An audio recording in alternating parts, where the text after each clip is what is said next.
nuk e thash me zë të lartë në BBC, në këto mediat ndërkombëtar, në mediat prestigjioze në Angli, sepse doja të ishte një lloj surprize për ata, po jo për ne. Është një dedikim i nënave, shpirtit të nënave gjakovare, nënave shqiptare, dhe pse jo, dhe mendoj se Nën Pashka, historia e Nën Pashkës, që Ermali ndoshta ju a ka treguar, ose ju dhe e dini, është eksakt, mos të them që nga ana emocionale shumë e fortë se ajo Suor Angjelikës. Kështu që Suor Angjelika ime në Londër do ketë një fuqi të jashtëzakonshme, më të madhe nga që ka pasur deri më sot, sepse ka brenda atë emocionin e një nën Pashkëje, nën Ferdonies dhe shumë nënave gjakovare, nënave shqiptare, sepse nëna shqiptare janë ato nëna të përkushtuara, ato nëna që ne të gjithë i dim. Dhe pse jo, këtë shembull të jashtëzakonshëm, pozitiv, edhe në dhimbje, atë dhimbje që kthejnë në forcë. Dhe nuk ka gjë më të bukur që këtë lloj katarsis vetëm muzika e nxjerr dhe bën që dëgjohet në të gjithë botën. Kështu që ky është ai detyrimi im personal si artiste dhe si shqiptare. Kështu që do flasim, ndoshta do lidhemi përsëri. Do lidhemi përsëri, patjetër. Vitin që vjen në mars nga Londra.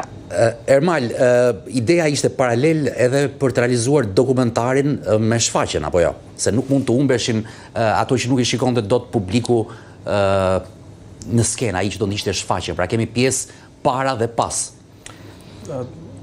Unë njoh shumë mirë Ermonelen, e dija se si do të zhvilloheshin ngjarjet, si do të shkonte shfaqja në Gjakov, dhe më duhej një dëshmi e asaj se çfarë do të ndodhte. Kjo është arsyeja pse në fakt edhe ftova një ekip xhirimi aty, Brotiv Studios, Renis Plakut. Kanë qenë 4 djemë të cilët erdhën dhe kanë xhiruar, kanë regjistruar çdo moment në fakt aty me orë të tëra, me shumë durim. Dhe unë të përfituron që ndërkohë që regjistronin edhe ata i kishin syt me lot vetë. Kaq preks për shumë të takimin me Nën Ferdonien, ose edhe në sallë pastaj kur ishte shfaqja.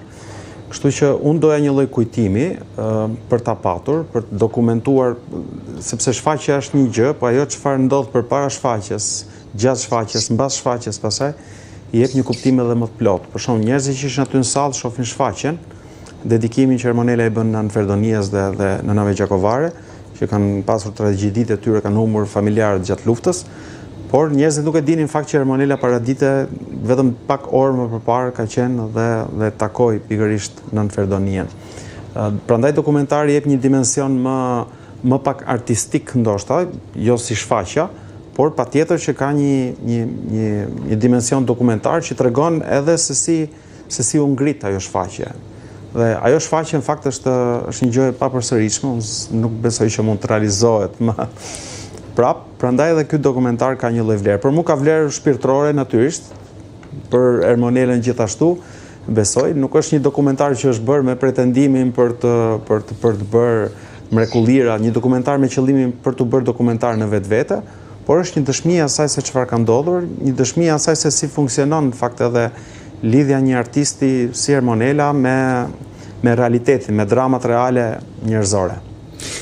Tani unë do them diçka, sepse Ermali tha unë e njoh prej vitesh Ermonelen, por edhe unë mos gaboj Ermonel rreth para 15 vitesh kemi patur kontaktin e parë, edhe atëherë nuk kanë qenë këto WhatsApp-et për të parë njëri tjetrin edhe me video. Dhe kur kemi realizuar intervistën e parë me telefon nga San Francisco, unë nuk e haroj, ti ke qenë një udhim të gjatë nga Moska në New York, në San Francisco, dhe ka qenë një intervistë me telefon, sepse nuk ishim Skype apo WhatsApp-in në atë kohë. Dëshira jote e madhe padyshim ishte se ti këndoje në çdo skenë të botës, nga një kontinent në tjetrin, të këndoje në skenat shqiptare. Dhe Gjakova është një prej ëndrave të tua të realizuar, siç ishte edhe Tirana apo jo. Por Gjakova ka mbështytjen merr më shumë pesh nga ky rol dhe nga kjo histori. Është shumë e vërtet, pa Andi ke prekur diçka më lexoj në mendje tani.